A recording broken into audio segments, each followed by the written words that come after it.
I want to start by saying that this video will not go into details of the whole fiasco that VNG started, since there have been a lot of people documenting what happened for the past few weeks already. The video is mainly me showing you guys how condescendingly some people handled this whole situation in general. Also, I started making this video around July 14th, which means that stuff might be outdated by the time that this video is published. Before going in, here is some context. There was a new Vietnamese cybersecurity law that came into effect on July 1st, 2026. It basically requires content moderation, identity verification, data localization. Keep this in mind for later. It does not require a specific time limit, like 3 hours a day, for example. That was VNG's own interpretation. However, the way that Roblox VNG handled this situation is considered by almost everyone to be lackluster and too aggressive, like time limits, locking down the chat, and some users even report being forced into the VNG version without proper verification, while all the publishers, like Arena, are still able to provide a more user-friendly experience under the same regulation. So we can see that the main problem isn't the law itself, but how VNG executed it. They literally just lock everything as a solution. Now, we have these two comments criticizing people for one-star bombing the game, and already right at the beginning, they start by provoking people who don't share the same view as they do. So what these people are saying is that the customers shouldn't be able to complain about the service that the customers paid for. Like, you aren't supposed to use a rating system to rate your experience, apparently. And once again, without fail, immediately got personal with others when they got called out by claiming that those who complain are addicted or overreacting. Same thing on TikTok, even went as far as blaming the government, acting like it wasn't VNG's incompetency that caused all this. And if you can't provide a proper argument, then just start insulting them instead. Moving on, we have Mr. Duaneng Zui in his infinite wisdom sharing his perspective. Okay. Now, first, he claims that it's just regulations, which is wrong. Like, okay, guys, we're not allowed to criticize, okay? Leave the billionaires alone. Also, he made an absolute genius observation. Is Roblox the only game out there? Just play other games, do other things. Now, similar to the other comments about assuming that people are just addicted to the game, yes, we can just do that. Well, thank you for reminding us. But at this rate, are we really going to let companies get away with everything and all we can do is to live with it or to go with the alternatives? And another similar comment, like, why are we bringing third graders in here? If the edge verification system worked as intended, none of this would have been an issue. So the comment is pushing the responsibility on the player base instead of the company. Or matter of fact, shouldn't the parents be responsible for the kids' playtime? Even if the system is implemented in Roblox alone, the kids can just easily play other games or wander off into inappropriate content, liking every other social media, which is a whole different problem nowadays. What VNG was doing did not help, nor is it the game's fault. Oh, can you just not play the games for one day? Again, no one said so. Making up assumptions, grouping player base into one single stereotype for the sake of their poor arguments. We are literally just raising our voice regarding this update, and already they start assuming that we are a bunch of crybabies while they are going out their ways to protect this company. And it's not like everyone is playing this game for hours on end. What about people who spend money on it, people with online friends, or we just want to enjoy the game in our free times without having to deal with these horrible features that we are stuck with? Also, this is another VNG's flaw that I would like to mention. A lot of people have been reporting that the time limit doesn't even let them play the game for an hour since they got kicked out even earlier than that. Now I'm going to address the claim that giving one-star rating doesn't work.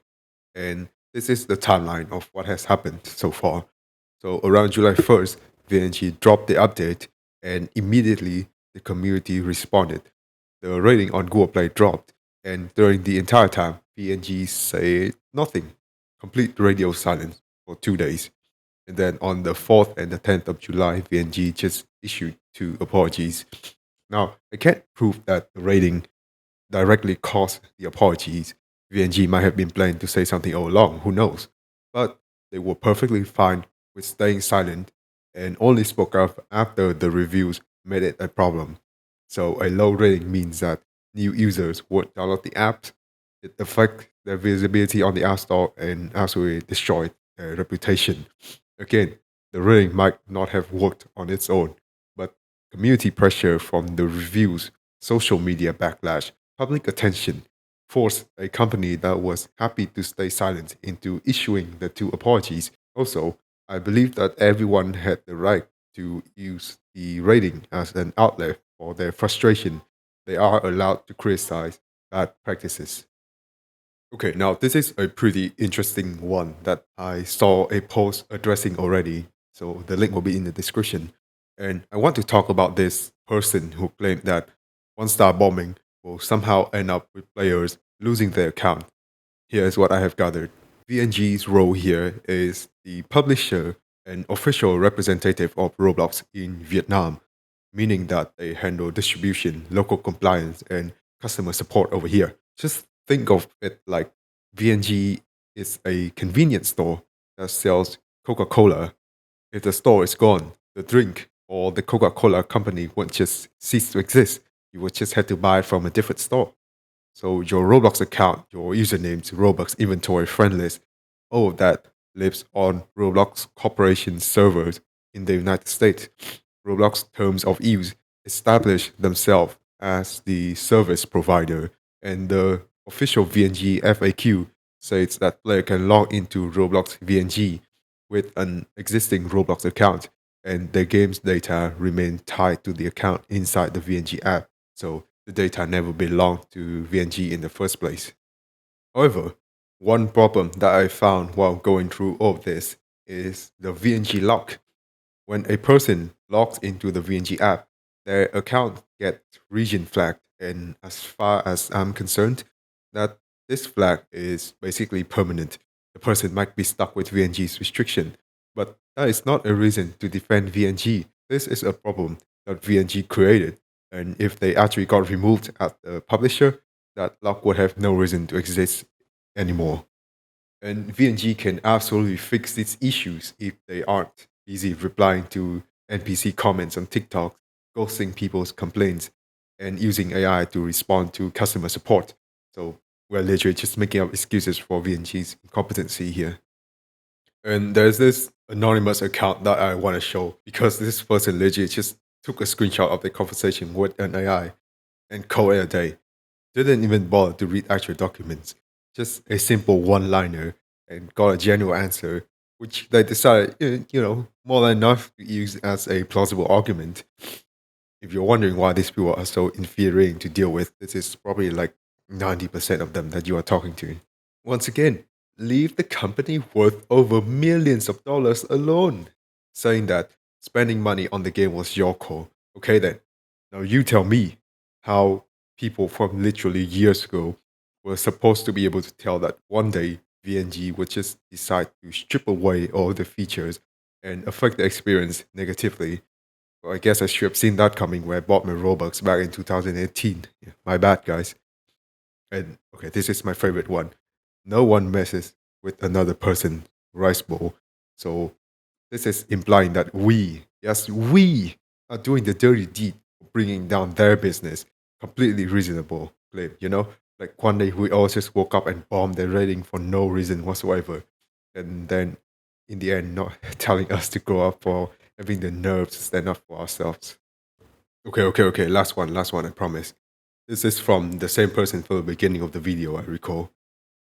When someone made a compelling argument about the same thing that worked for a different game, but with a similar situation, should that person A, acknowledge it, accept the fact that you were wrong and move on, or B, attack them personally?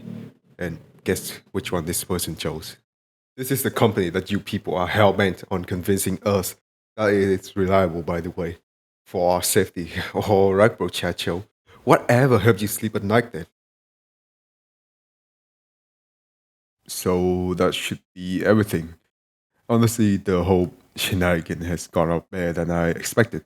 And since we all saw how the community got together to fry the reign of this company and got them to acknowledge the backlash, though the fight isn't over yet, since by the time I'm recording the video, it seems that they are enforcing the restriction again. Of course, there are still certain groups of people who are completely against the idea of standing up for your own benefit, and sadly, they represent a pretty large number of internet users in Vietnam. So those who are arrogant, self-centered, toxic, and very sensitive. Also, I want to mention another thing because someone will probably call me out for this. No, I did not say that this is a problem that only the Vietnamese have. I am simply just pointing out the issue that I have witnessed lately, and I do acknowledge that other countries have their own problem on the internet also, since there are a lot of people that use the excuse like, oh, actually, all the countries or community have the same issue also. Well, there's an image out there on the internet that actually shows the argument, but I can't find it, so here's my recreation of it, which is just a pathetic of an excuse. Like, I was saying that just because you see someone committing a crime, for example, does that mean you can do the same thing also? This is the kind of mentality that prevents us from ever fixing anything, from ever sticking together to get anything done. People only care when it comes to their benefit being affected, not so for others. Ever wondering why the job landscape over here is so awful? Because the moment someone stands up for themselves, they are immediately called out for being weak or not committing enough. And a lot of employers get away with exploiting us because someone will always be ready to replace the person that isn't willing to be exploited. Yeah, okay, that's enough. I'm starting to get off topic. Now, this whole situation just reminds me of this really good analogy using the boiling frog. The idea here is that if a frog is put into boiling water, it would just flop out. But if the same frog is put into warm water, just then boiled slowly, it will not perceive the danger and will be cooked to death. And if we are unwilling to react to threats that arise gradually, so in this case, the big corpse slowly taking away our rights, sooner or later, if we don't resist, all of us will not be able to do anything until it is already too late.